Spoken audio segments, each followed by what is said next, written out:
মধ্যযুগে স্পেনের ইতিহাসের এক কালো অধ্যায় ছিল স্প্যানিশ ইনকুইজিশন। ভয়ঙ্কর অত্যাচারের সেই দিনগুলোতে তারা মানুষের উপর যে নির্যাতন চালাতো তা আজও রীতিমতো আতঙ্কের সৃষ্টি করে। সেই অত্যাচারের মধ্যে প্রমুখ ছিল নিরীহ মানুষদের ক্রুশবিদ্ধ করা, জলে ডুবিয়ে রাখা এবং অমানবিক যন্ত্রণা দিয়ে মৃত্যুর মুখে ঠেলে দেওয়া। স্বাগতম বন্ধুরা আমাদের এই চ্যানেল ডিটস পোর্টালে। 1478 সালের কথা। তখন স্পেনের রাজা ছিলেন ফার্দিনান্দ এবং রানী ইজাবেল। তাদের শাসনকালেই শুরু হয় এই স্প্যানিশ ইনকুইজিশন, যার উদ্দেশ্য ছিল ক্যাথলিক ধর্মের বিশুদ্ধতা রক্ষা করা এবং অন্য ধর্মাবলম্বীদের খ্রিস্ট ধর্মে ধর্মান্তরিত করা। কিন্তু এটি ছিল শুধুমাত্র একটি মুখোশ।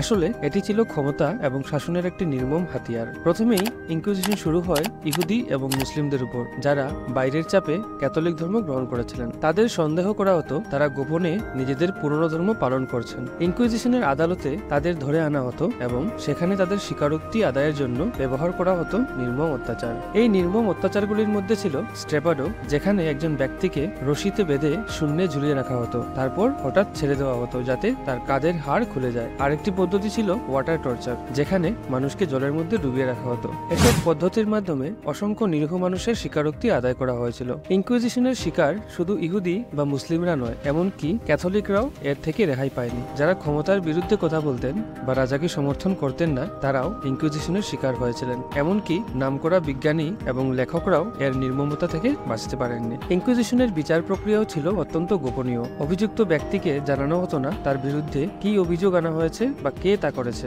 অভিযুক্তদের আত্মপক্ষ সমর্থনের সুযোগ ছিল না, আর বিচারকের রায় ছিল চূড়ান্ত। এই রায় প্রায়ই মৃত্যুদণ্ড বা সম্পত্তি বাজেয়াপ্তির মাধ্যমে কার্যকর করা হতো। এই ভয়াবহ ইনকুইজিশন প্রায় 350 বছর ধরে চলেছিল, যার ফলস্বরূপ হাজার হাজার মানুষ অত্যাচার, মৃত্যু বা নির্বাসনের শিকার হয়েছিলেন। এর ভয়াবহতা এবং নির্মমতার জন্য এটি ইতিহাসের এক কালো অধ্যায় হয়ে আছে। আজকের দিনে স্প্যানিশ ইনকুইজিশনের কথা স্মরণ করিয়ে দেয় যে ক্ষমতার অপব্যবহার কতটা ভয়াবহ হতে পারে। এটি আমাদের শেখায় যে মানবতার পক্ষে সব সময় সত্য এবং ন্যায়ের পক্ষে থাকা প্রয়োজন। আশা করি আপনাদের ভিডিওটি ভালো লেগেছে।